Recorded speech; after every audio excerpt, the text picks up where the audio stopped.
Coming up on today's episode of the Salesman Podcast.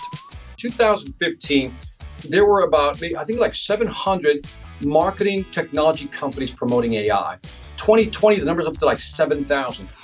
If you look at what's happening today, the customer journey is all about going online and trying to find what they want before they call us. Let's define the customer journey. The customer journey for me is this. I'm triggered by something. I need to get a new microphone for my studio. Triggered. I hate the quality. I'm triggered. I go online. I begin to look at all these different resources. Then I start kind of narrowing options, right? Okay, I got this brand, look at this price, look at that spec, and start really narrowing it down. And maybe I get to the 90% line of making a decision. Hello, Sales Nation. My name is Will Barron. I'm the host of the Salesman Podcast, the world's most downloaded B2B sales show. On today's episode, we're talking about AI, artificial intelligence, with the legend that is Victor Antonio. Everything that we talk about, Victor's book, Sales Ex Machina, his training product, everything that we talk about is available in the show notes to this episode over at salesman.org. And so with that said, let's jump right into it. And on this episode, I want to get into, I've got your book here, Sales. Every time I read this, every time I see Sales Ex Machina, I always want to say Sales Ex Machina. I don't know if this is something that people pronounce the book wrong occasionally, but since the film came out with a similar name, I've been saying the same.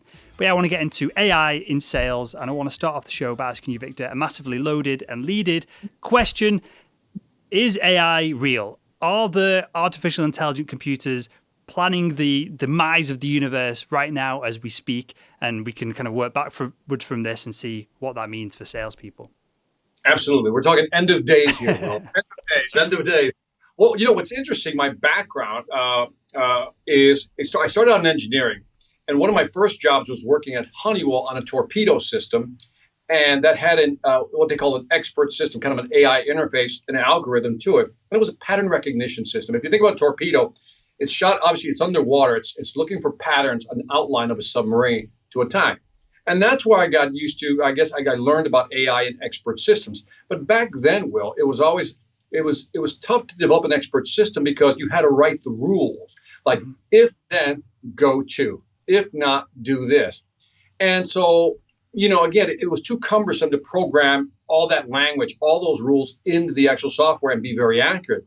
Fast forward 20, 35 years later, really, now that I think about it, we have data we're collecting everywhere. IoT devices everywhere, right? Your watch has data. Your phone is emitting data. Data is everywhere. Then you got the processing power, the speed and processing power. And then you add storage to that. We can now store content. I mean, we don't even talk about megabytes anymore. We talk about, gigabytes, terabytes. We're going to go to petabyte and exabytes, right? That's where we're going. So all this combined, and now the algorithm can learn by itself. Machine learning is basically what it means. The machine is learning. Using test data, we can train the machine, say, no, wrong answer, rewrite some of the rules. And after a while, the machine figures it out, and it does evolve. This is the part that scares people, right? Because the machine is actually learning. But what the machine is learning is something that we can't do for ourselves. In other words, the data is so immense, so complicated, so convoluted, that it takes a machine to figure out what those patterns are. So is it real? Of course it's real. I think Kevin Kelly's his name, the founder of Wired Magazine, said something interesting. He says you need to look at AI as electricity. He called it cognification of everything. By cognification is you take a refrigerator, you add some AI, it becomes a smart refrigerator, right? You take a CRM, you add AI to it, it becomes a smart CRM. So the phrase cognification, he said, think about it as electricity. It's everywhere. And that's AI. And we have it in our phones. We have it in our computers. Every time you go to Alexa, it's using AI. So AI is really everywhere. But I love that analogy, electricity. What does this, getting real here, Victor, sure, and putting some of the marketing spin of AI to one side, because we've all seen that every product on the universe now has AI, whether it is a toaster or a fridge or whatever it is, right? What does that mean for salespeople? And what does a smart CRM offer us? What's happening right now, I was reading a study, I'm going to try to get the numbers right here. In 2015, there were about, I think like 700 marketing technology companies promoting AI. 2020, the number's up to like 7,000. What we're experiencing right now, and that's just marketing, I'm not talking about the sales landscape or the inside sales landscape, all this technology, I mean, companies are going mad. It's almost like the .com, if you remember back then, all these companies were being formed. Everybody's investing money in AI, but here's the problem. Everybody's looking at it in their 1 degree. 360 get the full picture, but everybody's presenting their one degree. Hey, I got a smart chatbot. Hey, I got the smart plugin. So plugins everywhere. And so what's happening now is there's going to be a vetting process where a lot of these companies are going to go away. And what you're starting to see is companies like, you look at Salesforce, I think, is a prime example of integrating all these plugins into one system. If you look at your phone, a smartphone is a great analogy of an AI system. Think about it. We have all these apps. Think about a CRM. The CRM could be your phone. And then within the CRM, you have all these apps that are integrated completely to do whatever you want to do. So how does this all fit into sales? If you look at what's happening today, the customer journey is all about going online and trying to find what they want before they call us. So here's how I split it, Will, and this will be interesting. You and I have this discussion. Let's define the customer journey. The customer journey for me is this. I'm triggered by something. I need to get a new microphone for my studio. Trigger. I hate the quality. I'm triggered. I go online. I begin to look at all these different resources. Then I start kind of narrowing options, right? Okay, I got this brand, look at this price, look at that spec, and start really narrowing it down. And maybe I get to the 90% line of making a decision, right? That's my customer journey. Haven't talked to a salesperson yet, right? But then I'm going to call Will's Electronics. I say, well, okay, here's the deal. I got it down to these two, but I think I'm going to go with this one. And what I'm looking for, Will, and this is now the buyer experience, right? The customer experience now kicks in. Mm-hmm. I want you to give me clarification or confirmation. Clarify my doubts, but also confirm that I'm right. And this is the right product for me. And so what we're seeing is that the balance of marketing is now really taking over the sales process. We hate to admit that as salespeople, right? That marketing is leading the charge because they're conditioning the buyer online before they get to us. And so how do you manage all these journey points along the buyer's journey?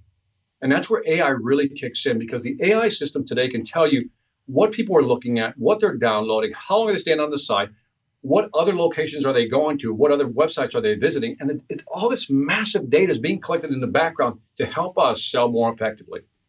How does that translate for a big, audacious, complex B2B sale? Because if I'm buying a microphone, I'm probably not, I know that was just a random example you threw out there, but if I'm buying a consumer product, like a microphone, like you've got an expensive Sennheiser microphone, I've got a slightly less, you probably can't see in the shop, but a slightly less expensive Audio-Technica microphone above my head.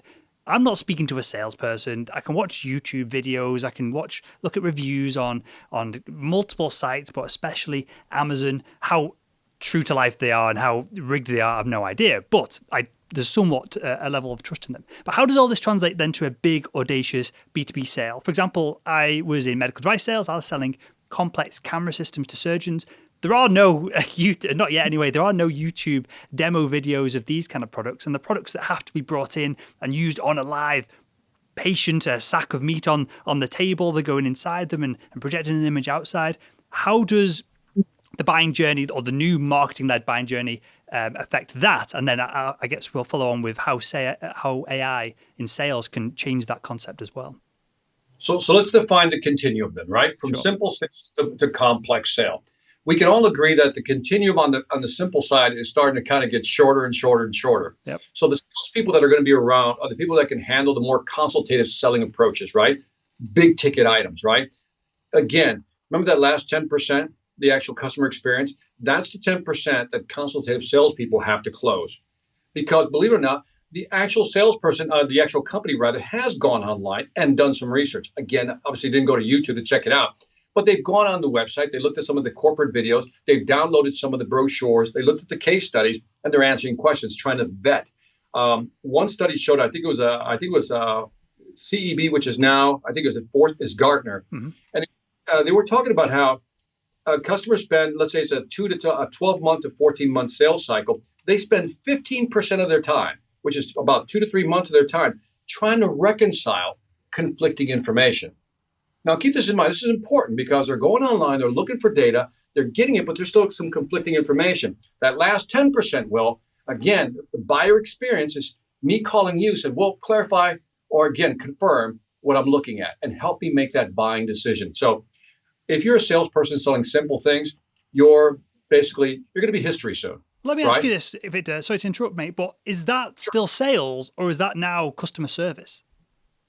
I think it's still sales. Because I think if you don't walk away the thing is, let's zoom back. We're talking complex sale. Let's say the medical industry, right? Somebody's calling up and says, we'd like you to come in and do a presentation to our committee. You better be in sales, right? You better know how to pitch, right? You better know how to present. Even if it's a demo online, that's still sales. Customer service is really just answering questions, but clarifying why you would want one thing over another in a complex situation, that's pure sales. That'll never go away. I think we'll always have that. Sure. Well, in that case then, with all that in mind, and there's a lot for the audience to take in, and they're probably, where we are in the world with COVID and everything else, they're probably scared of jobs and security and everything else. This is probably not what they want to hear, Victor, but it's probably a good thing for people to hear kind of ahead of time so you can jump on this. I was going to say, it's not like a step function where it's just going to die tomorrow and sales is going to be gone tomorrow. It's going to be a gradual moving away from as the machines can do things for us that, the simple transactional salespeople can do, those jobs are going to go away slowly. But keep in mind, there are also some transactional sales that won't go away. You think about business to home, like residential, right? For example, you sell roofing, you sell a pool, right? That I'm trusting you can't AI that thing. Right? You still have, anytime you have to sit down with a client and talk creativity, innovation, design, your job is secure. So if you're in that space, there's hope, man. There's hope. and let me just ask you this then, because you said it's going to be a gradual process, but is it going to be a gradual process in that machines, when they are able to loop data back in on themselves and improve themselves, surely there's got to be an exponential amount of or pace increase in the effectiveness in the marketplace? I think so. So right now, I think, and I'm just guessing, it's almost like an S curve. Sure. Do you know what I mean? Yeah. It's like everything's changing and it's gradual. And there's going to be an inflection point where this thing's just going to take off and take over the world, so to speak, right? And so I think we're still in the bottom of the S curve here, and we're still figuring out how does this all play out. That's what I'm saying. There's going to be a big shakeout in the market of technology companies soon, because there's just too many companies going after the same markets. Mm-hmm. And I know this from anecdotally. So I was doing some prospecting to sell some ad space on the podcast. It's something I've not done since 2008, just because we've had so many inbound leads that it's always sold out every month, and then the main partnership that we do each year. And I just wanted to dip my toe back in, and so I jumped onto I wish it was more sophisticated than this, Victor, but it isn't, a spreadsheet that I'd built of 100 companies that I wanted to prospect into, relationships that I'd built with individuals within those companies. 30% of those companies from 2 years ago, just over 2 years ago, now no longer exist. And they're all in the sales, CRM, sales enablement space.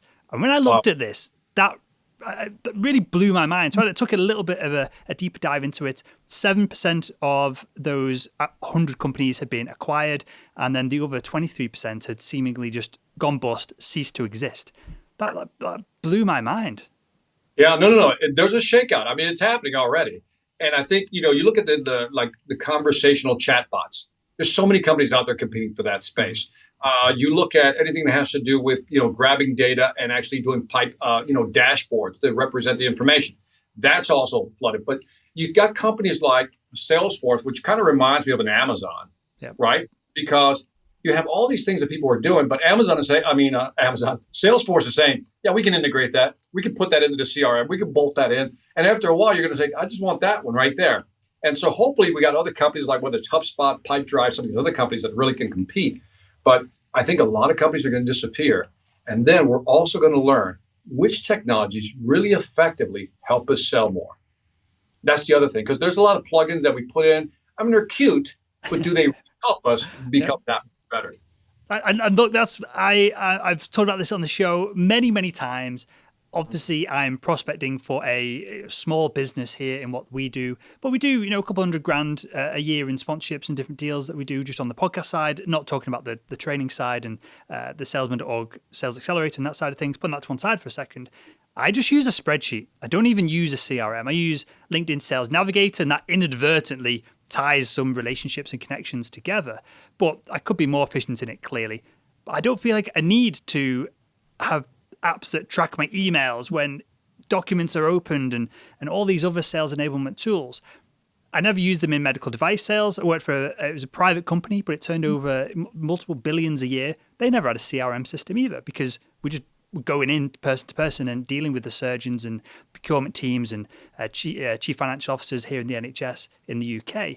There wasn't seemingly a need for a CRM. So with that said, Victor, what should we be looking at technology-wise, whether this is AI related or not? What do salespeople need? Because I might be giving some bad examples here of what not to do. I'm aware of that. What should salespeople be using from a technology standpoint to get ahead of the competition? So let's define what you just explained, because everything is a continuum. If we understand the continuum, then we can have a conversation. When you're looking at a high complex sales, in your business, probably the medical industry, there were only so many customers out there you can go after, maybe so many distribution channels that you can fit them on a spreadsheet and have only 100. Didn't take a rocket science to figure this out, and we put that, and we just banged away at those 100. If I had a territory that was only, let's say, Florida, or in your case, just the UK, then I can really narrow my focus. I really don't need a CRM. I would use it just to keep track of the conversations. But we know, if we know our customer portfolio well, in a complex sale, we just know our customers. We know them. Sure. Now, let's move down the food chain a little bit of complexity. And I think there's this middle market, right? The middle market is that these are high transactional type of companies that are trying to get a lot of people. So, for example, a furniture company. Let's use furniture company. Furniture companies want to know who's coming to their website visiting, because I want to adjust my marketing to make sure that I'm representing on the website, or I'm sending out promotional material that lines up with what people are looking for. That's where the data really becomes very useful. And so that's why I see a lot of AI playing in high transactional type of events like that. Good. Right. On that front, then, I've got a final question to ask here to wrap up the AI conversation. And it's going to sound like I'm saying it in jest, Victor, but I'm truly not. I'm genuinely interested to hear you. I'm bracing myself. Go ahead. And it's a somewhat, and we don't need to go political with it. That's not where I'm going with this. But what is the percentage chance that the US, the UK, Europe, the Western world ends up winning this race to AI that moves and shakes markets versus, for example, China? Is this something that we should all have, in regardless of working in sales, at the back of our minds as a potential thing to look out for in the future? Or is it likely that one company will get it, then another organization, then it'll plod along and AI will become ubiquitous across all marketplaces? I'll go with the latter. That's going to become ubiquitous. Simon Sinek, the guy that wrote the book Start With Why, wrote a book called Infinite Games. And he said there's finite games and infinite games. He says finite games, there's rules, there's players, the game ends. An infinite game is like playing online, it never ends, right? You can always jump right back in. What we're looking at is that's the mindset. It's an infinite game. Maybe today China has the advantage on AI. Then I don't know, tomorrow maybe Amazon, who probably has one hell of an AI system running in the background, has it. And so I think what's going to happen is that we're moving as a mass towards a certain direction called, we're going to have to use a lot of this intelligence. The question always becomes, when do you reach that?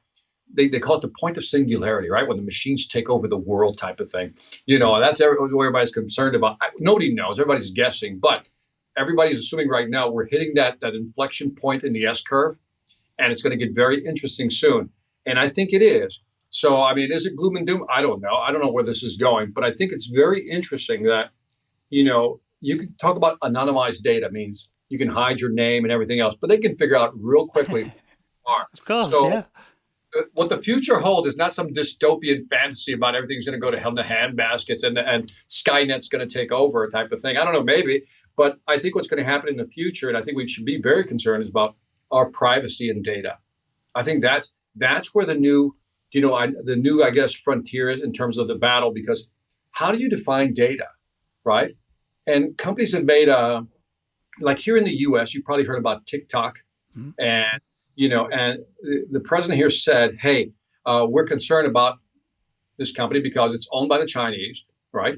And there's some data security issue, and we're concerned about data." Now, and I don't mean to end on this somber note, but that's kind of concerning that we now include data, because that means the government can step in and say, you know what, we don't want you sharing our data. You're not part of the U.S. It becomes very weird and dangerous. So I think we're all trying to feel our way through the dark on this AI thing. The problem thing is I don't think anybody's really thinking ahead of what this could mean for us.